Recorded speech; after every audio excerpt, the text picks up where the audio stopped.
দর্শক এই মুহূর্তে কথা বলছেন নির্বাচন কমিশনার আনোয়ারুল ইসলাম সরকার। আমরা সরাসরি চলে যাচ্ছি সেখানে।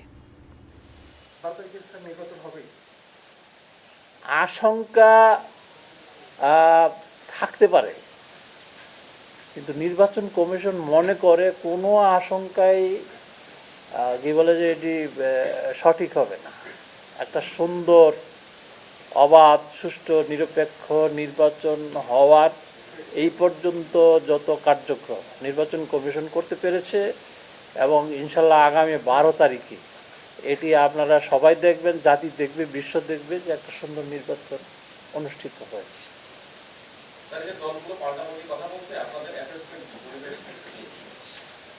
নির্বাচন মানেই তো তাদের এজেন্ডা, তাদের ইস্তেহার নিয়ে কথা বলবে।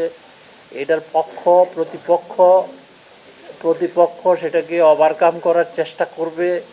বক্তৃতায়, বিবৃতিতে একজন আরেকজনের পজিটিভ নেগেটিভ দিক তুলে ধরবেন, কিছু আক্রমণাত্মক কথা হবে। এর মধ্য থেকে জনগণ বিচার বিশ্লেষণ করে সিদ্ধান্ত নেবে যে কাকে ভোট দিবে। তো নির্বাচন মানেই তো কি বলে যে এই ধরনের একটা বিষয়ের উপস্থিতি এবং উৎসবমুখর কি বলে যে নির্বাচনের ক্ষেত্রে আমি তো মনে করি যে এটা পজিটিভ দিক।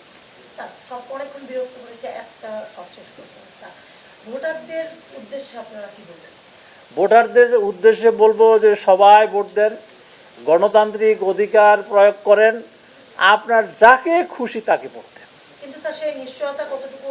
নিশ্চয়তা শতভাগ নির্বাচন কমিশনের পক্ষ থেকে দেওয়া হয়েছে, এবং এটার জন্য সেনাবাহিনী, বিমান বাহিনী, তারপরে নৌবাহিনী, কোস্ট গার্ড, পুলিশ বাহিনী, আনসার বাহিনী, এমনকি আমরা বিএনসিসি কেও আমরা অন্তর্ভুক্ত করছি, যাতে জনগণ বিশ্বাস করে যে নিরাপদে সে ভোট কেন্দ্রে যাবে এবং ভোট দিয়ে সে বাড়িতে ফিরবে, এবং ভোট পরবর্তী সময়েও কোনো উচ্ছৃঙ্খল বিশৃঙ্খল কোনো ঘটনা ঘটবে না।